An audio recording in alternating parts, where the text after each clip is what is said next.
Hey folks, Cool18 here, and welcome to some Dungeons & Dragons!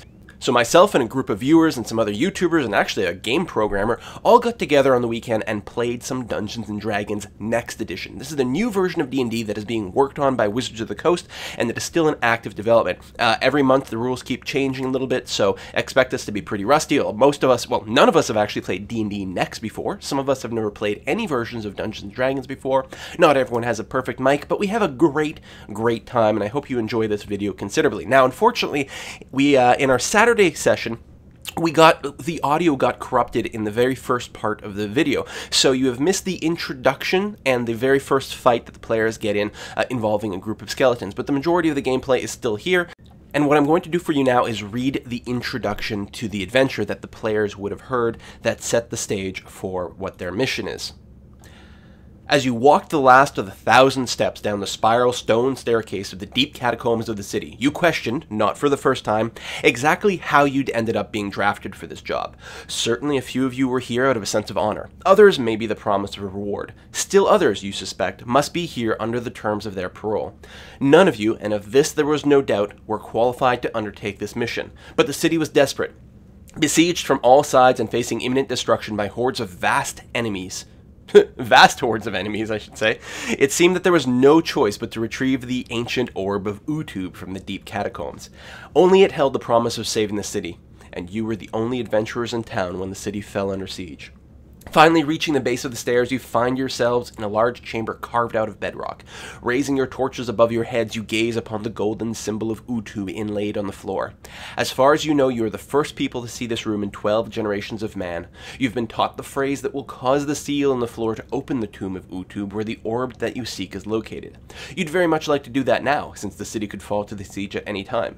Also, it's dark and creepy down here, and probably full of spiders. However, you've been warned that unsealing the tomb will release the Guardian of ooze, which is tasked with protecting the orb. Since you are adventurers of last resort, you will not be strong enough to defeat the Guardian at his full strength. There are 4 ghost spirits bound to the Guardian, and each ghost spirit grants him a powerful boon. Before you can hope to defeat him, you will have to explore the catacombs to discover some way to unshackle the ghost spirits, which will weaken the Guardian significantly.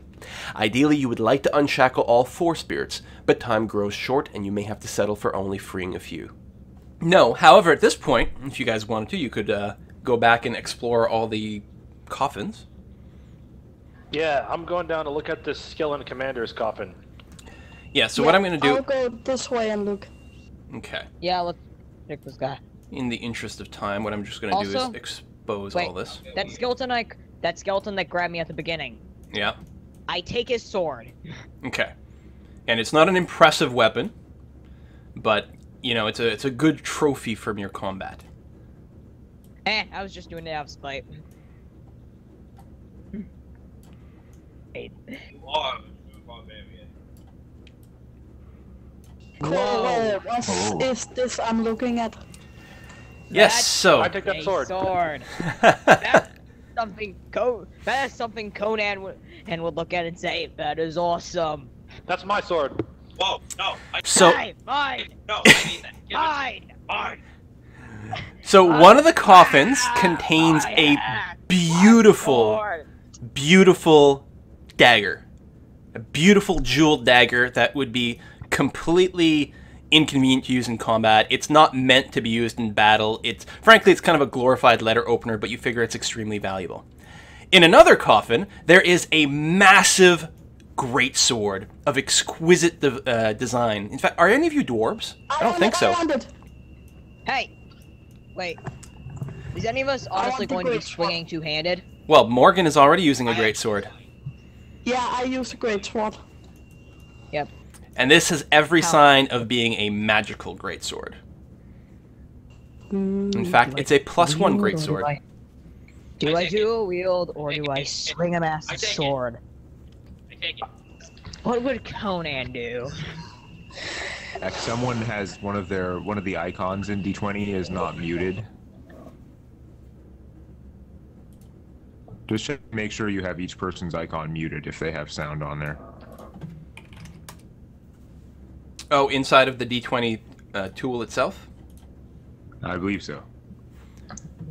Yeah, it's a good idea. Also, I mean, if you don't want to hear anything through there, you can disable receiving sound from others in the little gear tool. Everyone has to do some combination of those things. Nathaniel, only one of us is getting that sword. I already picked it up. It's mine. Hold on. There was 3 people calling for the sword, so you guys can roll it off. Okay, it's on! Actually, you know what? Just for thematic reasons, I do have a set of bone dice. There you go. Yay. They're not So- weighted at all. They're totally honest. Well, I guess if everybody uses the same set, then it's it'll be telltale. So everyone who wants the great sword, roll a d20. There you go. Okay. Blast! Yeah! Wait. Wow. Morgan didn't pick up her hand axes. I'm gonna go get. I want some hand axes! Well, first I of all, worship the goddess of luck. Do I have advantage on rolling for loot? no. First of all, I'm going to assume that everyone picks up their thrown weapons at the end of the combat unless something crazy happens. Yeah. Secondly, unless you want to get murdered, you probably don't want to steal other people's gear. And third, it looks like Nathaniel has got dibs on the greatsword if he wants it. Although keep in mind, if you're wielding But he has a greatsword, you can't shield. use a shield. When is he going to need a great sword when he has a shield? Well, I can store the shield and the sword, and I can still use the great sword. Or sheath that in each turns. Well, if Nathaniel wants it, I mean, he did roll, and that's fine. Ultimately, we have to go with that. He gets it. Yeah, I'm gonna take it. All right. This is Wait, did Morgan roll? people. Oh, yes, there. Yes, she did roll. Right, sitting under siege. Okay. So we need to. So that's it. The great Look. sword and the dagger. This Yes. dagger is probably one of those relics that we learned about. I bet it's not even Oh. useful. And sorry, there is one more thing. In the very large and ornate coffin at the very far south, you find a large silver key, ornately. I don't know how you craft the key. I was gonna say carved, but you don't carve it. With intricate runes up and down the actual like key part, and the head of the key is a wonderful, beautiful design that also has the symbol of Utub in it. Well, that Okay. doesn't look very important. No, Let's just leave that one. Oh, fine, I'll take it with me. Okay, what's up with this dagger though? Is this a magical dagger? Does it look? I'm gonna use my forbidden lore and magical lore to see if I can figure out what this dagger's about. Okay. Now, there's also a detect magic spell that you can cast as a ritual whenever need I have be, a but I read think ma- it takes I have a 10 read minutes. magic cantrip. Read magic will not help you here. Read magic allows you to analyze scrolls, I think. Is there anything I can do? Do you think my lore will help me? I should like. I have a lot of forbidden lore and magical lore. To tell you what, go ahead and use a magical lore here.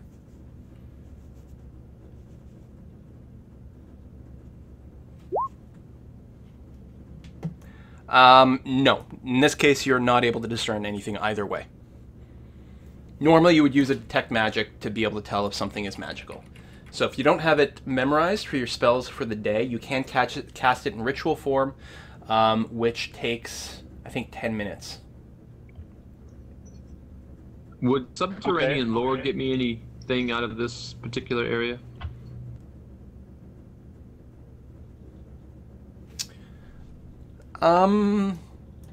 I cannot Like think of any anything. runes? I cannot think of anything relevant in this particular case. Okay. But tell you what, for thinking of that, go ahead and do a wisdom check. Being roguish and undergroundy, and you're thinking about looking around and thinking about secret things. Okay. Does detect magic need to be in my spellbook for this? Yes, it does. Okay. Oh wait, you said wisdom, right? Not I did say intelligence? wisdom. Darr. Yeah, I still got a 16. Okay, hold on a sec. And Anton, why don't you also do a wisdom check?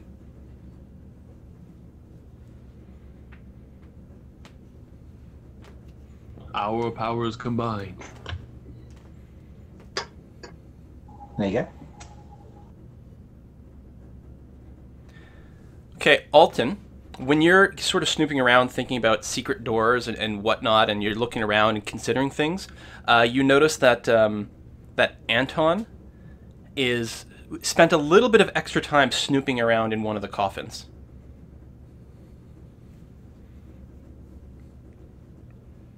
Fun. Really? Yep. No, you didn't.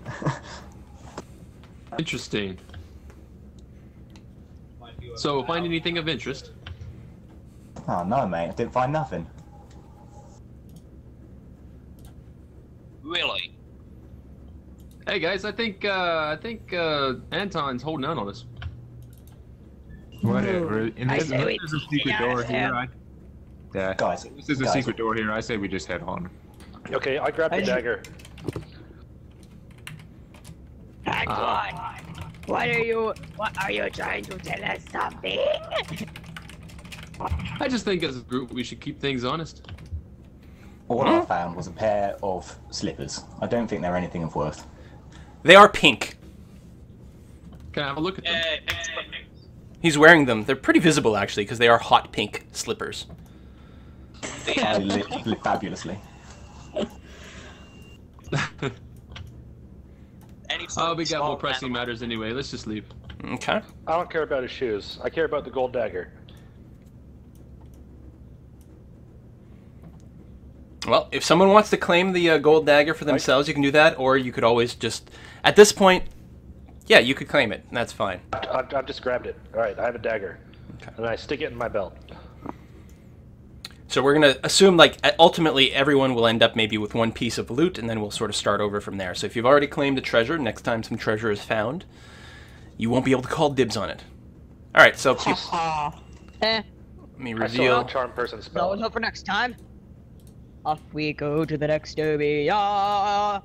Does this dagger have any magical properties that I can detect when I'm holding it? No. Not from just holding We're it. off to stab Just the face it. wizard, the wonderful wizard of... Okay, whoa, stop. Everyone stop moving. So, Morgan... No, you can stay where you are. You clearly walked through the area first. So I will get you, Morgan, to do a... intelligence or wisdom check, whichever is higher. So D20 and add either your intelligence or wisdom modifier. I'm gonna take intelligence, because that's not a minus. That's a good idea.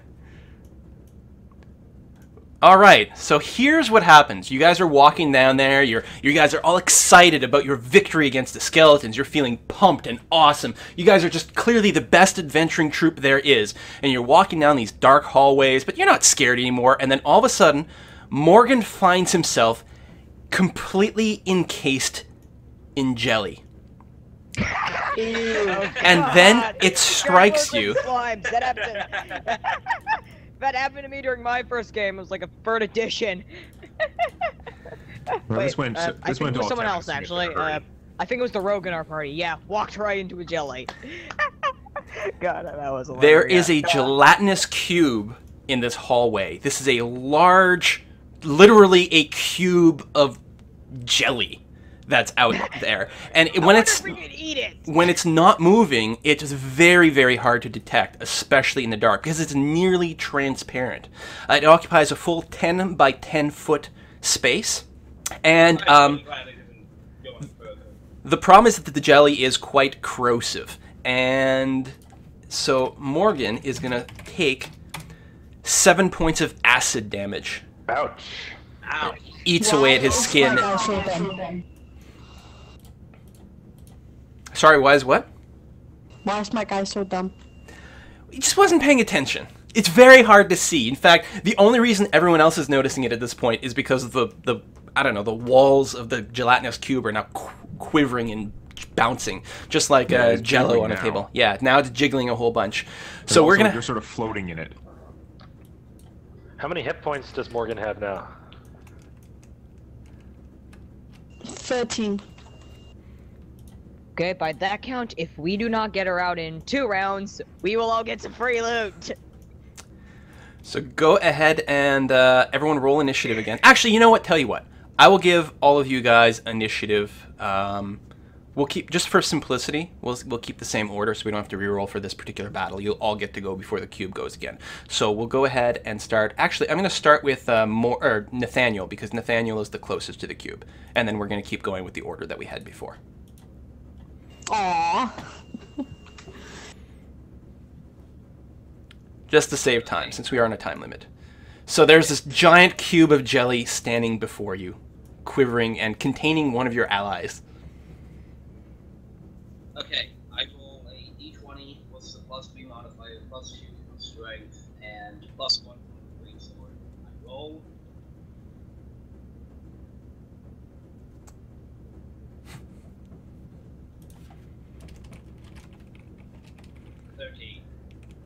That is easily enough to hit this giant wall of jelly. In fact, it's going to be very difficult for you guys to miss. Not impossible, but difficult.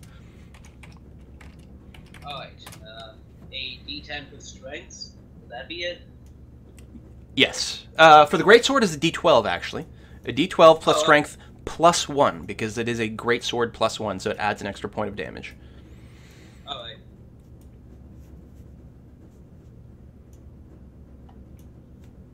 Hello? So it's 1d12 plus 4. Yeah. Oh, Nice. alright. No. 14. Wow. That is really a huge amount of damage. Your sword cleaves into the gelatinous cube and, well, frankly, doesn't have that much of an effect on it. Yes, all right, you've dealt a little bit of damage, but it's such a massive body that it almost does nothing at all. Well, Morgan, it was nice knowing you. Are you doing a move at all, Nathaniel? I'll take good care of your hand axes. I think maybe someone should try and pull him out. Maybe. Yeah. Pull me I'm on out. Nathaniel. Okay, so that's Nathaniel's move. Then Tellaz, you're up next. All right, I'm going to. I guess what I'll do is I'll move up, and as I move up, I'm just gonna like drop my bow where it is, and I'll whip out my short sword, and I have a basically it's like spiked knuckles, which I just gave it the exact same stats as a dagger, but I can't throw it, so I'm gonna 2-weapon fighting this thing. Sure, that sounds pretty cool. And so first attack, 15 plus my +3, so that's going to hit. Easily. And do 2 plus my dex, so 5 damage. So, piercing, I guess. Okay. And then the second attack, it's going to be hit. He's going to hit 15. That hits. And it's just 4 damage. Okay, that's pretty good. Okay. Oops. And that was 4 squares of movement. I have a speed of 35 because I'm a wild elf, so I'll then 1, 2, 3 move almost back to where my bow is. Yeah, although That's an attack of opportunity, though. yeah, Hmm. yeah, you don't have like spring attack or anything. Okay, I guess I'll stay there for now then. If I was later in the round, I figure someone else might have eaten it and eaten the attack of opportunity, but it probably still gets one. Okay. So your attacks are doing full damage, but at the same time, Jello. you still don't feel like you've accomplished much yet. It is a big sack of hit points. Okay. 0 is now up. Okay, I'm gonna move a little closer here, and I'm gonna take that dagger I just got, and I'm gonna chuck it at this thing to see if there's any effect. Okay. So that's a. It is corrosive, right? Of course. Wait, no, it's golden. Okay, so Gold can tarnish. I make a dex attack. Is that how I do this? Yes. If you have an attack bonus, you still get to add it.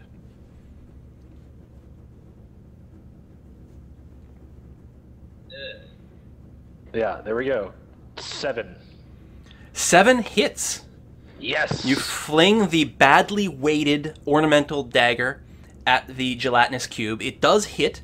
You can roll... you know what? Go ahead and roll a d4 for your damage. And you can add your dex modifier. And then you will watch as the cheap gold plating on the dagger gets dissolved away by the acid, dramatically lowering the value of this ornamental dagger. Shouldn't have done that. The gems are unaffected, but the whole piece as a work of art is certainly damaged. 6 points. Pretty good. Well, at least now I know it's not magical. It's definitely not magical. That is very true. That was just a cheap identify spell right there. Yep. Morgan the Butcher is currently up. Cheap identify spell. Throw it into a block of jello. Can I try to dig my way out of something? Absolutely. What you can do is you can make a dexterity or strength check as part of your movement to try to get out of it. Okay. I'll take strength. Yeah, I figured you would. Oh, excellent. You just start swimming through the jelly. It's not a very pleasant sensation, but you do it. And in fact, you can move to anywhere. You can even move out the backside of it and land here if you want, and still attack. Yeah, I'll attack. You ran into this with so much speed that you just kept walking forward out to the other side. Easily hit. Leroy Jenkins did. Yeah. Leroy Jenkins. Yeah! The Butcher's using all of his anger at being encased here, and he's still burning. Like, your eyes are just like, oh my god, they hurt. It's like opening your eyes in the ocean. It's just so unpleasant. 7 points of damage. Shampoo. It's worse than shampoo. Alright, it is now, right on the fringe. At this point, it's got so many holes poked into it that some of its gelatinous contents are starting to ooze out of its exterior somehow. I mean, I don't understand how a gelatinous cube actually functions, but it is now at half hit points. Woo! Yeah. It's bleeding for all intents and purposes. Starkiller! Starkicker. Okay. Okay. Looks like I'm gonna have to throw an axe at it. Sorry. Yeah, given the tight confines of the catacombs and the number of people in our party, space negotiation is definitely going to be the Wait, click the wrong button. most Hold on. frustrating part of this. Well, I have lots of space. There we go. You certainly do. 14 hits. And I guess the first roll we can take as your damage. So 8 points of damage. Very solid blow, actually. Now, of course, your axe is now embedded inside of the ooze.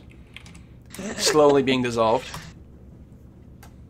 Hey, get back here with my axe! It's going to be fine. It's not actually going to damage it. Got my axe! It's not actually going to destroy your axe in the few rounds of combat that are left, but it's not going to look as nice. Well, Anton Trump. Can I take a few moments to look at the cubes, sort of looking at what's inside it, what is actually contained within it, if there is anything? I'm gonna say there's not much, and the cubes normally work by going through corridors and sort of sweeping up all kinds of various debris and eating it up. Most of it does get dissolved over time, and there hasn't been much change with this cube for some while now, but you do see 2 relatively large gemstones within its body, which it can't dissolve. It's gonna have to, I don't know, poop them out at some point. Hey, plus my dagger, and those gems are mine. Yes, Alright. and the dagger, and 1 hand axe. Fantastic. Okay, well, I don't think an arrow would do much good against a cube, so I'll throw my dagger in such a way to hopefully cut off a bit more. Okay.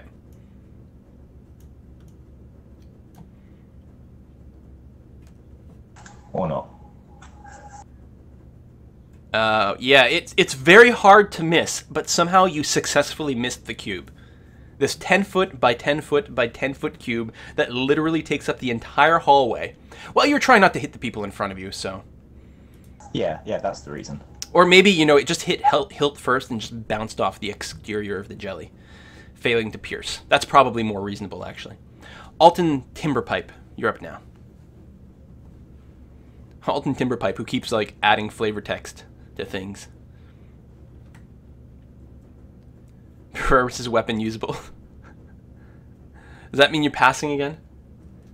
I think it does. He's going to win the award for least valuable player. Well, no, that's not true. Least active player. Nathaniel, you are back up again, and nicely adjacent to the cube. Oh my god, I just realized I forgot to roll initiative to the cube. That's right, he's supposed to go last. So he's going to go right now, right before Nathaniel.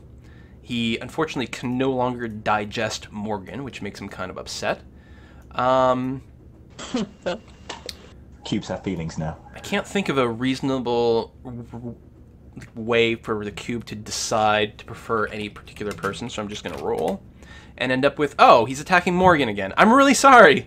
I promise I'm not picking on you.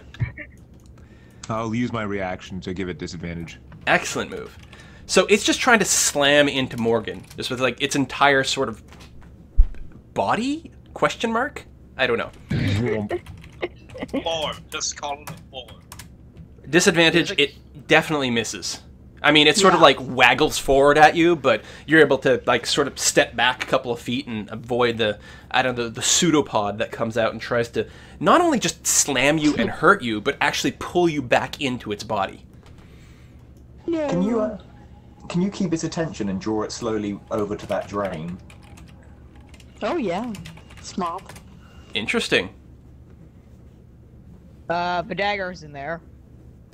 That's true. Yeah. And those No, gemstones. Just The cut that dagger shit with all up. The gold-plated dagger. What a loss. Well, Oh, it's cheap. it still I has mean, its gems, so if we train it, we're gonna be... I mean, back home in Bearball 5, we had solid gold daggers. Given that it's half dead, I don't think it's going to make it that far anyway. A 16 easily Oh hits. yeah. Wow. So you slice it almost from top to bottom with your massive magic greatsword, inflicting massive amounts of damage to it, but it's still not dead. At this point, again, like the acidic ooze is all over the place. You're worried about what it's starting to do to your boots at this point. It's starting to like rot through the leather. And, no one likes that. Now I step back. Okay. So it's going to draw an attack of opportunity. Whoa, natural 20! Critical hit! Somebody's dead. Oh god! Someone's getting a big hug from the gelatinous cube. Ah. Aww. It does look kind of cute if you ignore the skeletons. Yeah, I can only disadvantage them once per round, so that was on you. Actually, come to think of it, I think we would have noticed the cube by the floating skeletons. Well, there's no skeletons in it. They've all been dissolved. It hasn't gotten any food for some time. So, it deals 1d6 bludgeoning damage, plus 1d6 acid damage, plus, because it's a critical, it's going to get another d6, say, for the bludgeoning. So, it's just going to hit you for 12 points of damage, 4 of which is acid, and now you have to make a strength saving throw to avoid being engulfed.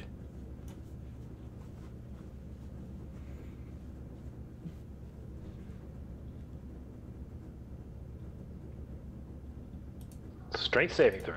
Yeah. So d20 plus your strength. Nathaniel. In D&D next, every stat is a saving throw. Yeah. Wait, that didn't me? Yeah. When you were stepping back, it was taking an opportunity attack against you. So it's inflicted 12 points of damage on you because of critical, and you have to make a strength saving throw to avoid being sucked in. Oh.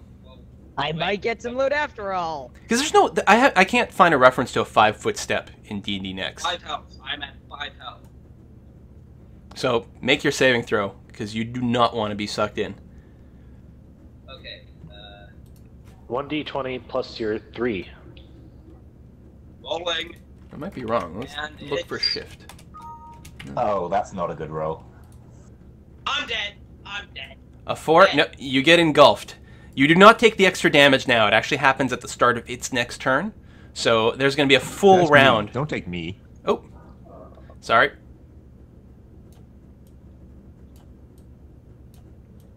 There we go. Nom nom nom nom, tasty Paladin. So Tellaz is up now. Ah, yeah, yes. Well, I better try and cut you out, I guess.